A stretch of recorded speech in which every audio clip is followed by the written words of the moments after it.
Oh my gosh, there are so many myths about exercise, it's hard to know where to start.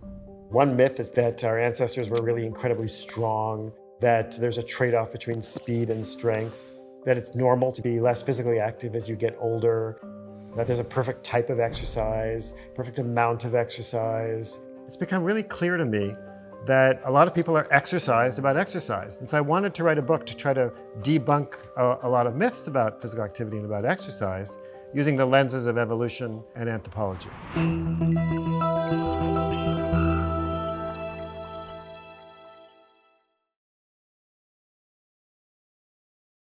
If there's any one physical activity that humans evolved to do, it's to walk. Walking is the most fundamental, basic form of human physical activity. The average sort of hunter-gatherer will take 10, 15,000 steps a day. The average American before the pandemic was taking something like 4,700 and something steps a day. Only about 20% of Americans get the very minimum levels of exercise that every health organization in the world thinks is the minimum for an adult, which is 150 minutes a week. So 80% of us really struggle and fail to get the very basic amounts of exercise, but almost everyone says that they want to get enough exercise. We live in a world where we no longer have to be physically active. We now, in a very strange way, have to choose to be physically active. And that's not so easy, because there were no ellipticals and other kinds of machines back in the Stone Age. If you want to get your heart rate up, you probably were running. And one of the biggest myths about running is that it'll destroy your knees. There's tons and tons of studies, more than a dozen randomized, controlled, prospective, gold standard studies which show that people who run more are not more likely to get arthritis. In fact, lots of research shows that physical activities like running actually cause your joints to repair themselves and to stay healthy.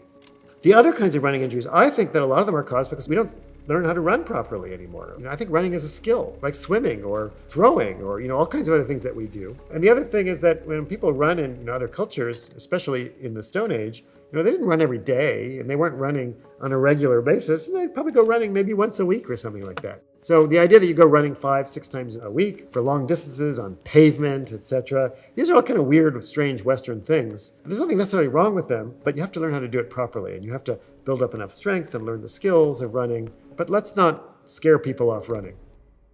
I think the most pernicious, the most serious, the most problematic, the most concerning way in which we think about exercise in the Western world is that as people get older, it's kind of normal to be less physically active. Americans, as we get older, the strength declines rapidly. By the time people are in their 60s and 70s, they're pretty frail. But hunter-gatherers remain fairly physically active as they age because they're doing stuff. They have to lift things and carry things and do stuff that keep them strong.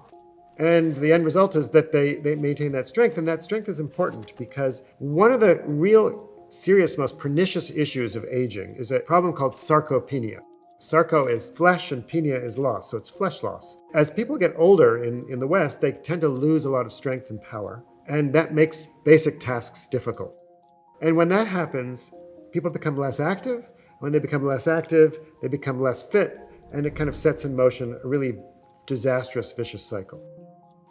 As we get older, strength training becomes more and more important so that we can avoid those losses of vigor that are really important to maintaining your health and staying strong and staying healthy as we age. We're a unique species. We evolved to live long after we stop reproducing. We often think about the effects of physical activity on lifespan, how long you live. Before modern medicine, what determined how long you lived was actually how long you were healthy, your health span. And so health span is really the key thing. And what physical activity does is it increases your health span. And your health span, therefore, increases your lifespan. So as we get older, let's not cut back on the physical activity. Let's maintain it. Do some strength, do some endurance. The evidence is incontrovertible. There's tons of data which show that as we get older, the more physical activity is really beneficial. And other studies have found the same thing, that physical activity as you get older is more important, not less important, for preserving your health. Get smarter, faster with videos from the world's biggest thinkers. And to learn even more from the world's biggest thinkers, get Big Think Plus for your business.